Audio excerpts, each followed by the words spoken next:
Dobar dan ljudi. Danas ću pričati o svom iskustvu, kao što ste vidjeli dolje u titlu videa, u naslovu videa, o mojoj operaciji žuči. Nisam mislio da će mi prvi moj video na kanalu biti ovakav, te da ću uopće snimati nešto ovog tipa, ali s obzirom da je ovo poprilično svježa stvar i zbog koje ne znam sad koliko znate ili ne znate za oni koji su kliknuli prvi put na ovaj video, bez da su gledali išta na mom kanalu, znači moja želja je snimat, ako ću snimat vlogove, snimat nešto family friendly za početak, a svakako moj cilj i moja sadašnja situacija koju radim na YouTube-u je to da snimam igrice i želim obraditi sve najbolje igrice koje izlaze, čisto za našu djecu na Balkanu koje možda ili ne znaju engleski ili nemaju mogućnosti, nemaju dobar laptop, kompjuter ili slično da bi podržali igricu. Meni je cilj obraditi čisto da bi oni mogli vidjeti te igrice i imati neku zabavu u tome. A ne da samo gledaju ili oni koji ne znaju engleski ne gledaju zapravo engleske gamere koji to rokaju. Znači ovako, u kratkim crtama ću to opisati kako je bilo. Naime, ja sam početkom 2025. godine, znači prvo bih krenuo, ajmo reći, sad mala digresija, ali prvo bih krenuo od nekih generalno simptoma. Znači, početkom 2025. sam osjetio užasne bolove u kralježnici, znači ovaj dio, pardonček, tu mi je mikrofon, otraga u leđima i misleći kao to su leđa, ok. Ali ta bol je kroz, prvih pola sata prodirala naprijed, tako da sam bol poslije osjetio i u prsima. To mi je bilo ok. S obzirom da sam imao nekih zdravstvenih problema zbog kojih sam se i udebljao i imao problema sa srcem, svašta nešto je tu bilo, ja sam se bojao da ne bi bio neki srčani udar, da ne bi došlo do tog. I znojenje je tu krenulo obilno i to, a sjećam se kako mi je bilo kad sam, nažalost, imao takvu situaciju i rekao, ok, ovo nije dobro, nikako ne. I uglavnom izdržao sam ja tih nekih 4 sata bolova. Nisu trajali dugo, ali relativno dugo. 4 sata baš nije ni malo. Tako da i učite iz mojih grešaka. To je prošlo nakon mjesec dana. Ajmo reći da idemo od početka godine, recimo u 2. mjesecu opet bol i opet ista stvar. No ovoga puta je počelo boljeti isto od kralježnice prema naprijed, ali ovaj put su bolovi bili onak poprilično jaki, toliko da sam se vukao po krevetu, po podu, nisam znao gdje se okrenuti, gdje ići, uopće, bio sam izbezumljen sav. Koja god poza, stalno u biti imate one osjećaje da se želite istegnuti da bi kao kralježnica se opustila, sve popucalo, ali nije se desilo i bol bi bila još gore zapravo. Rekao ok. I naravno sad, kad se opet ponovila bol sljedeći put, i s tim da su bolovi tad trajali 7 sati, znači ja sam cijelu noć bio budan. E sada, kada je moja obitelj odlučila da mi je pun kufer i da je vrijeme da ja se ne glupiram i da odem na hitnu, ja sam otišao na hitnu. Na hitnoj sam došao negdje kasno doba u noći, no međutim problem je bilo kad sam ja došao na hitnu, ja sam već patio u bolovima jedno 7 sati i dok sam ja došao do hitnu već su bolovi počeli popuštati, naravno. I uvijek je interval, to jest vrijeme bolova je trajalo nekih od 6 do 8 sati. Znači u tom intervalu nikad manje, nikad dulje. Nekim čudom, ne znam na koju foru to radi, ali dobro, ok. I uglavnom da skratim tu priču, došao sam na hitnu, oni su me zaprimili, rekao sam im da su bolovi u predjelu prsa, napravili su mi rentgen, rekli su da prema rentgenu i svemu ostalome da to sve izgleda ok i da ne vide da bi išta tu bilo sa srcem i slično. Davali su mi, znači, ajmo reći, lijekove protiv bolova kroz injekciju i u principu to je tako prošlo, no međutim svejedno kad bi oni mene ujutro otpustili, jer naravno morate zadržati cijelu noć, ja svejedno se ne bih baš najbolje osjećao, jer u principu imao bi onak osjećaj kao neke napetosti u kralježnici. ali barem onih bolova ne bi bilo kojih je bilo i prije. I uglavnom da, i nakon tog, ja se ispričavam još jednom što bulje malo ovako, gledam tu po sobi, totalno mi je neobično snimati ovo, pa.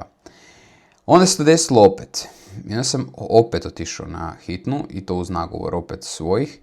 I rekao, ajde dobro, opet ista stvar. Opet me slikali, opet isti rengeni, opet sam dobio injekciju. Ne mogu reći da su bili loši prema meni ljudi, ne mogu reći, ali kao nisu ništa mogli otkriti. I tako opet ja dočekao jutro, opet ništa, opet me otpustili, sve ok. Rekao, nije ništa ok, ovo nema smisla. I onda sam ja završio i 3. put na hitnoj. I završim na hitnoj i onda mi nakon toga svega kažu, bila je doktor ili doktorica, mislim da je bila, kaže, ajde ti odi pogledaj kičmu, vjerujem da bi mogla biti kičma u pitanju. Pa rekao, mislim si ja kao, pa dobro, ok, imam viša kilograma definitivno i dugo već ne vježbam i sve to zdravstveno me pogodilo, sve i svašta, pa uopće nisam ni u treningu bio, ni u ničem. Rekao, moguće da možda je, ali i kažu ljudi kičma hoće jako boljet, pa vjerujem na riječ. Ja sam otišao kod fizioterapeuta, platio sam privatno naravno te stvari, jer ne znam koliko znate i koliko je kod vas, ne znam odakle gledate, ali tu barem kod mene ako želiš popodnevnim satima ići, plati si zato što je to za one koji rade, bla bla bla bla, ujutro su ovi valjda koji ne rade pa mogu otići i sim tamte, ok, nebitno.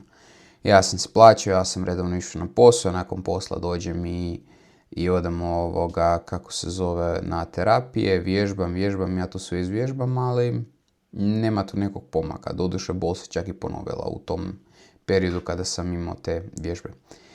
Da bi na kraju taj doktor, znači kod kojeg sam išao na te fizikalne i to, onda bi on meni rekao, ali ti nemaš probleme s kičmom. Pratio sam te kroz cijelo ovo vrijeme i vježbo si bla bla. Ne vidim da bi ti igdje imao ikakav problem sa kičmom. Ja rekao da, ni ja ga ne osjećam, ali tako su mi rekli. Veli, ajde poslaću ti ja na nešto. I čovjek me spasio zapravo na neki način. Poslao me na ultrazvuk abdomena. I na ultrazvuku abdomena mi je doktorica u bolnici u Zagrebu vidjela, prvo me ubijala žena 40 minuta, pod rebra me pikala sa onim, nije pikala, pritiskala one aparate da ona to dobro proskenira, da sve vidi. I uglavnom, i tu je onda ona ustanovila da kao imam neke 3 stvari u žuči i da ne može odrediti da li je tumor, da li su ciste ili možda kamenac, ali kao nije bila za kamenac koliko je bila za ovo. I kaže da ti to hitno još provjeri da vidimo šta će se dešavati. Naravno tu je već sad ona i panika krenula, rekao Isuse Bože šta sad, ali dobro, ajmo se usredotočiti, idemo pozitivno, idemo dalje. Došao sam u polikliniku za tumore u Zagrebu i hvala Bogu namjerio se na jako dobro doktora za kojeg sam se nadao da će me i operirati. I on je rekao, gle premlaci, simte tamte, došao na pregled, veli, ajde odi ti kod mojih dečkiju, koji ovim putem, ako će ikad pogledati ovaj video, pozdravljam, koji su odradili meni još jedan ultrazvuk da bi ustanovili 100% šta se desilo. I ekipa je bila legendarna i dečki su toliko imaju dobar aparat, znači da ona doktorica možda ni najbolje nije mogla sa svojom aparaturom vidjeti dok oni jesu. I oni su rekli, ne, to je easy, to je kamenac i bla bla bla, nemaš frke, vidi s doktorom šta ćemo dalje. Ja sam došao kod doktora i doktor kako je rekao, vele, gle, ja te mogu operirati, ali ovdje bi čekao predugo kao i možda u drugim bolnicama, a s obzirom da su ovo tumori imaju prednost, tralala. Ja rekao, naravno, da pače. Ali koji je vaš savjet, doktore? Na to mi je on odgovorio, nađi si doktora koji će te moći operirati.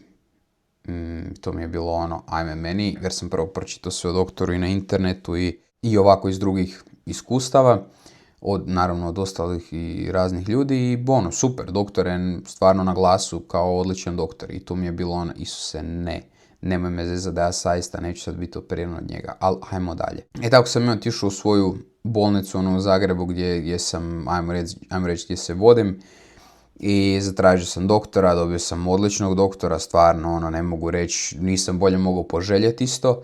I onda smo mi tako došli, on me pogledao, vidio sve ove druge nalaze, čak nije ni radio dodatan ultrazvuk jer je vjerovao ovom doktoru i ovim kako se zove, nalazima, i onda je on rekao, veli, ništa, daću ti termin za operaciju, ideš na operaciju. I uglavnom priča je tak došla, veli, ništa, vadimo tu žučnu kesu i to je to. I da sam nadobudno mislio kao vadi se kamenac, pa izvadit će kamenac, to ne funkcionira to tako, ali dobro. Došao je datum operacije, znači operacija je bila 15.12. znači 2025. I da, uglavnom moje iskustvo je bilo ovako, dan prije dobiješ za večeru ili ručak je već bilo čaj, znači samo čaj, nema ništa drugo. I to je to, ujutro na dan operacije moraš se otuširati s tom nekom spužvom koju su ti oni dali, koja je zapravo dezinfekcija neka, i obući se u njihovu tu odjeću koja je namijenjena kao da ideš s njom na operaciju. Tako je bilo i to sam sve obukao na sebe, pripremio se i ujutro su me zvali znači nakon nekih x sati da će mi omotati čarape kao za vene dolje oko nogu, na stopala i to sve, zapravo do koljena su ih motali i nakon toga zapravo idem na operaciju. I tako je bilo, ja sam otišao na operaciju. Ono što sam neko izvjesno vrijeme pričekao ispred sale za operaciju dok se to tamo sve sredi na mjesti, dok doktori se okupe, bla bla.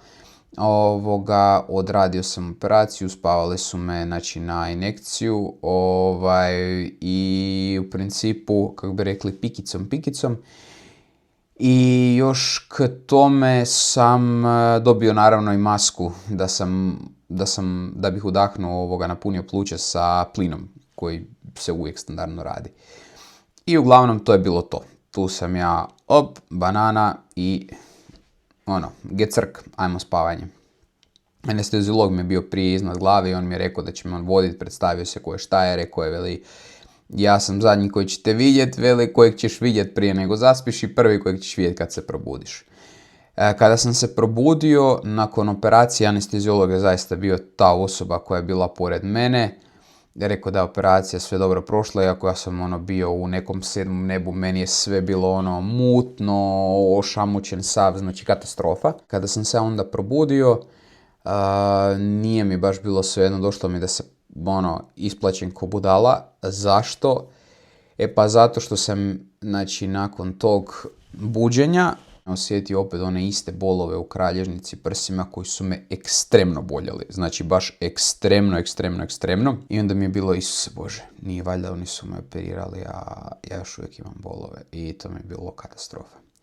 I ništa, znači nakon tog prva poprilično bolna i teška stvar je ta da te naravno moraju iz sale odvesti natrag na odjel gdje ćeš prenoćiti i biti smješten. Ali stvar u tome što te voze u autu i natrpaju te u auto, ali tu, koje to osjećaj, tebi su ruke kao vezane uz tijelo, ti moraš biti miran. A u trbuhu kao da nemaš ništa, sve plovi lijevo desno, znači sve se trese, ti imaš osjećaj kao da se organi vrte u krug, unutra, odvratan osjećaj i bolan, baš bolan. I stvarno su mi rekli, vele, a sad ide najgori kao osjećaj, gori od operacije. I stvarno je bio gori od operacije. Nije nešto kao bolan, sada ti to ne možeš izdržati. Ja općenito imam malo veći prag, viši prag boli, pa onda meni treba dok ja osjetim to. Ali sam osjetio, u biti samo je neugodan, baš je neugodan osjećaj. Tako da, kogod, nažalost, nadam se da nećete morati na operaciju, ali ako je došlo do toga i vi gledate slučajno ovaj video, neće to toliko boljeti koliko će biti čudno, baš čudno, cijelo vrijeme. To mi je kao kad u autu se vozite i da poskočite i svi organi su sve gore, dok se ne vratiš na zemlju, baš taj osjećaj. I uglavnom, vratili su me u sobu, bilo je negdje 1 popodne, a mislim da su me oko 10, 11 otvorale. Zapravo operacija vrlo kratko traje. Operacija je laparoskopski odrađena laparoskopski. I to su 4 reza, 2 sa bočne strane, 1 sa gornje strane pupka, ajmo reći maltene u pupku, i još jedan koji je, ne znam, neki 10 centi iznad. Uglavnom ja kad se probudio nisam imao kateter, nisam imao dren, tako da ništa nisam znao po pitanju toga. Moji su nekom vremenu došli kad su bile posjete. Tu sam se podružio. Jedini problem koji je bio je taj da ja nisam dan prije od popodneva konzumirao nikakvo piće, nikakvu vodu. Znači nema tekućine nikakve. I to mi je bilo kaos, zato što ja generalno pijem puno, dosta vode. I htio sam nešto. A znači to je sad već drugi dan i već je 1 popodne, već zapravo bilo 3-4 popodne. I ja ne smijem ništa. Znači taj dan još nisam smio ništa. To mi je bilo najgore, tu sam se napatio. I još ako imate problema sa sinusima kao što imam ja, ne ide ti u prilog jer se sve iscijedi, a ti se ne možeš iskašljati jer te sve boli u trbuhu, stvarno boli, ne možeš kašljati, ne možeš ništa. I onda sam nakon tog negdje oko 6 sati popodne bio dizan prvi put iz kreveta. Znači friško s operacije, ljudi. Znači ja sam u 1 došao u sobu. U 6 sati popodne dođe sestra, kako si mi, kako si? Rekao, dobro sam, baš je bila draga i dobra sestra. A bila je jedna zgodna, ako vrčava, ali nisam uspio ubrat broj. Bio sam previše u komi za to. Da, i ona mi je došla, veli, ajmo diš se. Kako da se, gdje šta da se dignem? Veli, moraš mokret. Pa rekao, pa ne osjećam baš da moram. Moraš, kaže ona. Dobro, okej. Ako ona kaže, gledaj, bolje ljudi to nek da me ona prime za vrat i da me digne. Rekao, idemo. To je posao. Prva ustajanja, prvih par dana, to je posao. Znači, primio sam se gore za onu dršku što ima na svim krevetima. I tako sam se povukao prvo kao gornji trup, pa onda noge i to sve guzica, bla bla, i tak cap do ruba kreveta i onda kažeš sad se kao prerolaj na bok i onda noge dolje. Isuse, ljudi, koji osjećaj. Znači, ti imaš osjećaj kao da ti je sve se povuklo, kao da su ti organi bili ovdje i kad ti sjeo da je to sve ovako palo dolje. Znači, užas. I naravno rekla mi je primi trbuh, ustani se, ali drži trbuh. I onda ga polako puštaj. Kao, rekao, Bože. A znači osjećaj kao da sam trudnica neka. Užasan osjećaj. I tu sam se ustao i možda stavim tu negdje gore slikicu. Ako ne i preko cijelog ekrana da vidite, izgledao sam kao da me netko izudarao. Znači katastrofa. I to je bilo, da, mokrenje naravno, imao sam za mokrit Boga i vraga, jer jednostavno, da, pio sam stalno pod infuzijama, logično, ja nisam pio, ali ja sam dobivao hranu i sve preko tog, tako da bilo je logično da moram na WC, samo gledao od te anestezije svega ti to uopće ne osjetiš, ti si totalno u 7. nebu. Ja nisam, i dok su moji došli, mogu najbolje odreagirati, većinom sam imao zatvorene oči, bilo mi daj samo, ne da me pustite, budite tu, drago mi da ste tu, ali kao, mrtav sam. I uglavnom, nakon toga sam ništa prošla noć i onda su mi kroz dan dali, u biti taj još dan, to je znači ponedjeljak bio, onda su mi dali štapić, ajmo reći kao za uši koji su namočeni u neki limun i onda to po usnama da prođem, čisto jer su mi usne bile presuhe, počele su pucati jer nemaš maltene dan i pol, ti nisi okusio nikakve tekućine ni ništa. I usta su ti totalno suha. I onda drugi dan ujutro 7:30. Mislim da je 7 bila vizita. 7:30 došao doktor, cap, kaže, slušaj, operacija je dobro prošla, sve je bilo odlično, možeš doma. Gdje? Doma. I uglavnom njega kao jel mene neko zeza. Znači, operiran sam jučer popodne sam dovežen u sobu. Gdje da idem doma, kao, da, doma sve je dobro prošlo. Ljudi, ja smatram koliko god nitko od nas ne bi volio biti u bolnicama, to je sasvim sigurno. Ali dan, taj još možda, eventualno drugi bi mi dobro došao. Jer ovak se automatski moraš nalaziti doma sam oko sveg ovog, a još praktički ništa nisi naučio ni tamo. Jer ja zapravo nisam ni vidio moje jelo, šta ću ja jest, što ja neću jest, što ja smijem jest, što ne smijem. A na internetu svugdje ima svega. I to je bio kaos. I srećom, Bog me blagoslovio, imam mamu koja je kuharica i koja zna i koja može mi spremiti da je ukusno, a da stvarno nema ni šećera, ni ovog, ni onog, ni nešto što ne smije. Znači mora biti to, žučna dijeta, meni najgora dijeta. Maltene ne smiješ jesti ništa.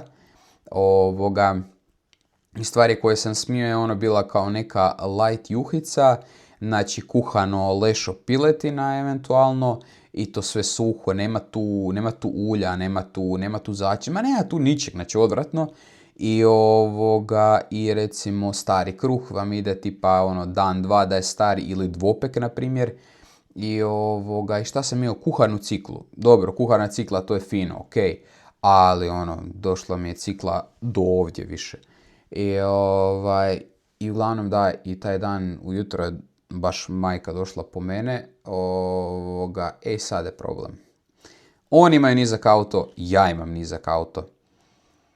Ljudi moji, šta bih dao da sam u tom trenutku imao neki Tiguan, neki Jeep, nešto.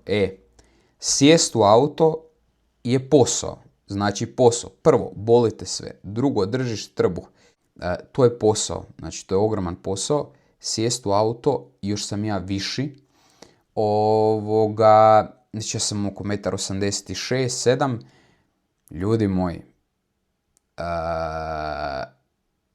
sjednem guzicom u auto, naravno kreće guzica, držim se gore za krov, spuštam se dolje i ja dođem meni ovdje, tu mi je štok. Meni glava gore visi, ja kažem mami daj odreži glavu da sjednem unutra i vratim ju nazad, Znači, ne mogu glavom ovako, ne mogu glavom ovako, a ne mogu se skvrčiti, znači u trbuhu se ne mogu skvrčiti jer previše boli, ne možeš. Koje 100 peripetije bile. I uspjeli me potrpati u auto, sjednem u auto, zavezati i onda. Ja ne živim predaleko od bolnice, imam x 30 km i nešto. Nije to ni neki kilometri, da se razumijemo, nisu to neki kilometri. Ali svaka rupa, svaka rupica, svaka nepravilnost na cesti, katastrofa. Isto kao onaj dan kad su me vozili iz operacijske sale do sobe moje. Katastrofa. I ništa, onda su me moji doma u sobu i to isto moj krevet je bio meni prenizak i premekan, pa sam na kraju u drugoj sobi bio na tvrđem krevetu i višem krevetu, tako da to je isto jedna prednost. Gledajte da ste na nekom povišenom i tvrđem madracu, definitivno će vam bolje pasati, barem je meni, u biti meni je tako bilo, to je vam reći neko moje iskustvo sad. I u principu to je to, znači 15. 16. 17. i tu svaki dan je sve bolje. Zaista je sve bolje, ali ali treba vremena. Trebate vremena, trebate paziti što jedete. Ja sam, znači, sada još nije ni 3 tjedna prošlo, uskoro će 3 tjedna od operacije. I ljudi, sad je to puno bolje, naravno. Sad je to puno bolje, ali ja sam uspio, znači, od već prije operacije sam se mjesec i pol krenuo držati malo više žučne dijete, tu i tam sam je obacivo i nezdravu hranu, ali tu je bio problem koji sam zaboravio zapravo prije reći. Ja jesam imao bolove nakon hrane, ali 50-50 je bilo. 50% nakon hrane, a 50% nakon nekog fizičkog posla kad sam doma radio.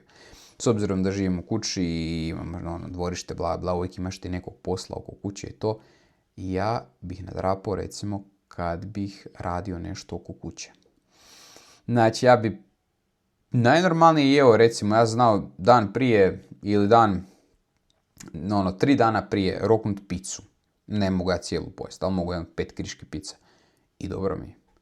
Onda sam jedan drugi tjedan probao kebab. I dobro mi je. I to sam ja namjerno probavao, čisto da vidimo od čeg me boli, jer više nisam bio sam skeptičan da li žuč ili nešto drugo u pitanju. I onda na kraju idem, raditi nešto po domu, onak fizičkog, nije nešto prezahtjevno, ali onak, malo zahtjevnije i ljudi mene razboljelo isti taj dan. To mi je bilo čudno.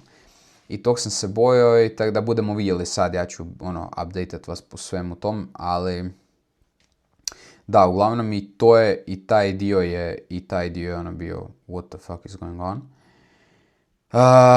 I da, i ništa, ljudi i dalje nastavilo su se dani po dani, znači dan po dan, maltene ne jedeš ništa, pa recimo možeš si smiješ krišku kruha i recimo staviti si, namazati si med, popit neki čaj uz to. I tako da hrana je moja bila nikakva. Tako da sam ja od tih mjesec plus ova operacija izgubio nekih 18 kg, sad se tu vrtim, 18 kg sam manje, pa idemo dalje. Sad sam rekao, gledaj, sad ću se vratiti na staro kad je već to tak sve mi pripomoglo, iako nije to baš lijep slučaj koji mi je pripomogao da skinem sve te kile, ali idemo dalje. I uglavnom prvi tjedan nakon operacije bio još poprilično bolan i sve. Već drugi tjedan je tu lagano krenulo, tu sam ja onak malo više recimo juhicu neku krenuo. Prvo nisam juhe uopće, izbjegao sam juhu. Jeo sam što sam vidio zapravo što sam dobio tamo za, ajmo reći, večeru i doručak, i to je bilo to. I to isto. Znači ja sam doručkovao taj dan kad sam išao doma. To mi je bilo katastrofa, di ću ja jest, kao. Prvi dan mi ne date ništa i sad ja moram jest. Mislim, vi ste normalni. Ali to je normalno, samo meni nije bilo normalno i neki je strah kako će to sve odreagirati. Gledaj, halo, nemam sad tu žučnu kesu, gdje to ide, kako to funkcionira, 100 pitanja. I uglavnom i ništa. I tako mi je sad to onda tjedan po tjedan i rekli su mi svakako da izbjegavam još narednih mjesec, dva minimalno ikakav zahtjevan posao. Znači nema prigibanja dubokih, nema dizanja nekih teških stvari, znači u principu lagano hodanje, to nema trčanja, nema vježbanja, nema teretani, nema ničeg. Jer sam ja pitao, ja sam se nekad bavio s tim, znači borilačkim sportovima, pa sam nekad i nogomet trenirao, svašta nešto, išao u teretanu i onda je meni bilo kao prvo pitanje kad mogu u teretanu, jer gledaj, sad mršavam, hoću zategnuti to sve odmah na sebi, da to bude tip top.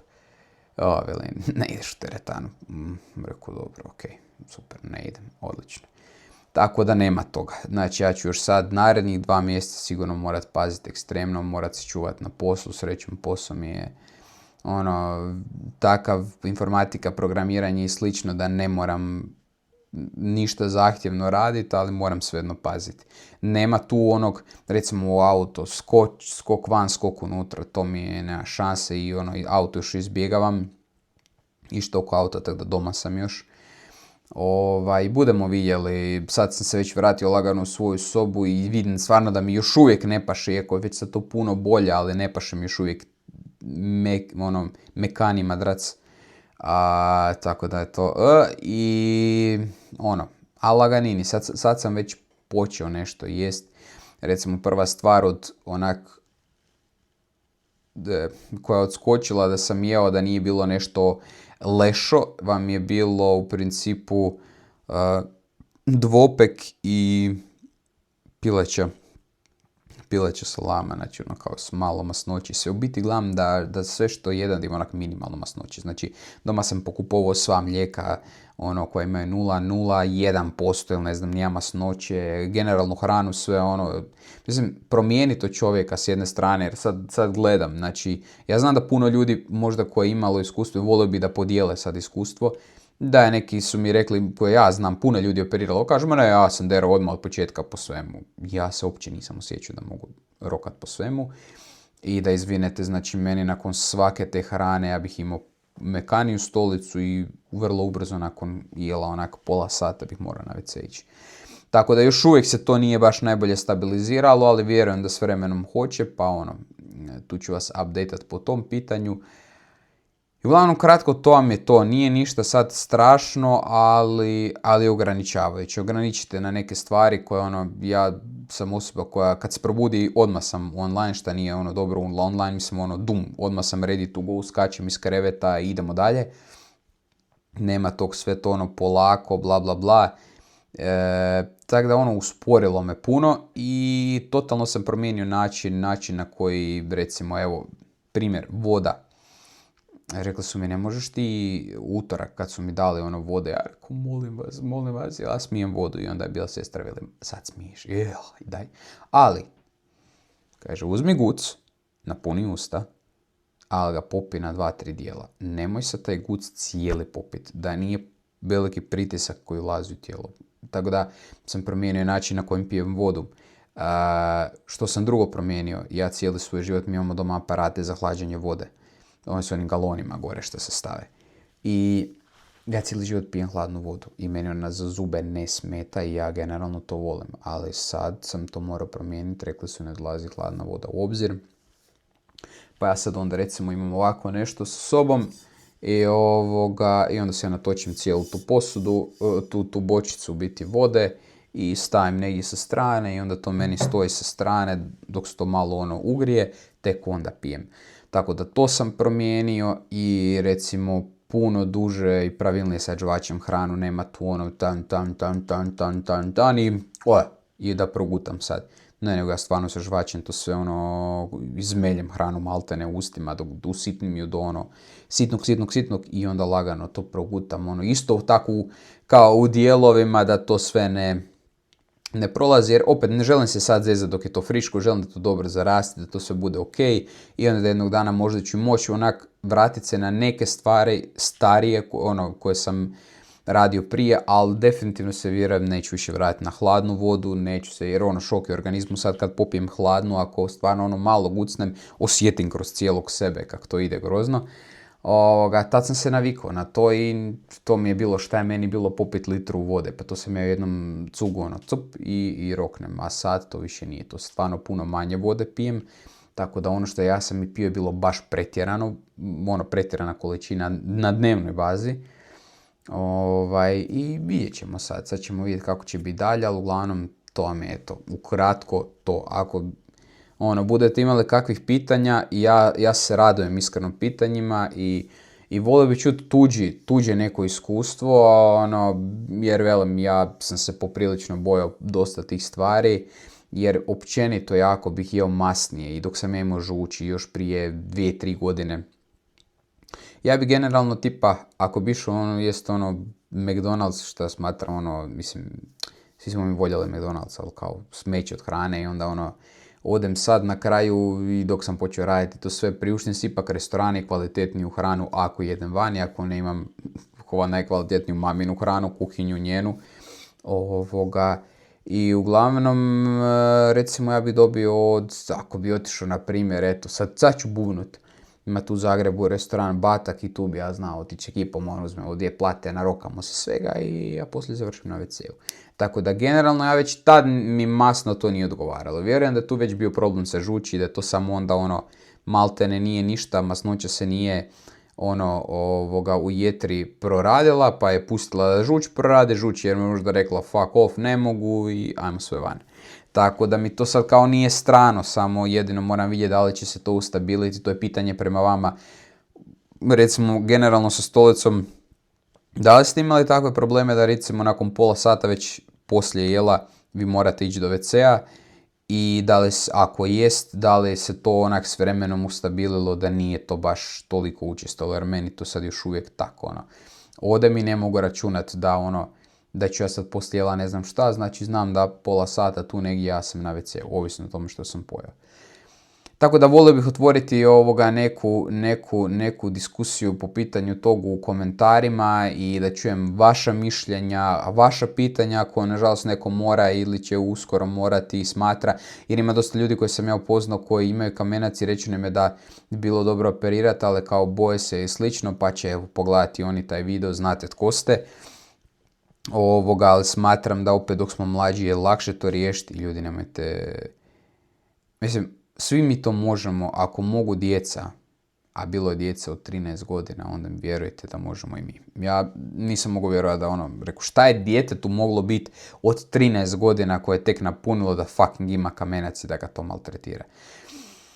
Tako da eto ljudi, ukratko, to je moje neko iskustvo i ja samo nadam i svima želim sve najbolje i za zakašnjeli Božić i budući Božić, našim susjedima i svima vama koji kad god slavite sretnu novu i uspješnu 2026. vam želim, prije svega, da ne zaboravim i to riječ. I ako već imate nekih takvih problema, pričajte, komentirajte, ja ću odgovarati na apsolutno sve što odgovoriti mogu. I eto, držim fige da sve dobro prođe i vjerujte mi, mislim da ovo se isplati riješiti. Ako zaista više neću imati onu bol koju sam imao, ovo je definitivno rješenje, jer svaki put kad bi mene ona bol ulovila, ja bi bio, ajme, daj samo tu operaciju. Samo da se tog riješim, tako da, dok većina je čak imala bolove, generalno su bolovi u donjem desnom dijelu trbuha, onak iznad slijepog crijeva i tu, ali eto, ja uopće tu nikad nisam imao bolove, tako da budemo vidjeli. Kažu da su bolovi mogu prenositi, pa vjerujem da je to onda u mom slučaju to, pa budemo vidjeli. Kako bude, bit će. Hvala vam još jednom. Hvala svima koji su ustrajno mogli pogledati ovaj video i čuti neko moje iskustvo. Ja ću se uskoro nam se baciti na streamanje igara i to za početak ne hororaca i nekih ludih, nego nekih chill igrica. Kao što sam rekao, za naše klince, za i odrasle neke, ali one koji nemaju mogućnost da imaju neki hardcore komp, pa meni je to bila želja u životu koju sam si, hvala Bogu, uspio ispuniti.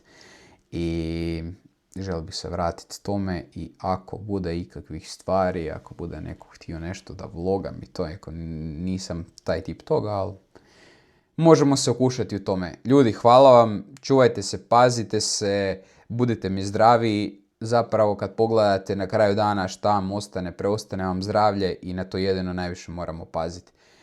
Naše tijelo je naša kuća, tako da treba se o tome pobrinuti. Čuvajte se, pazite se, volim vas sve i vidimo se u nekom drugom videu. Ćao.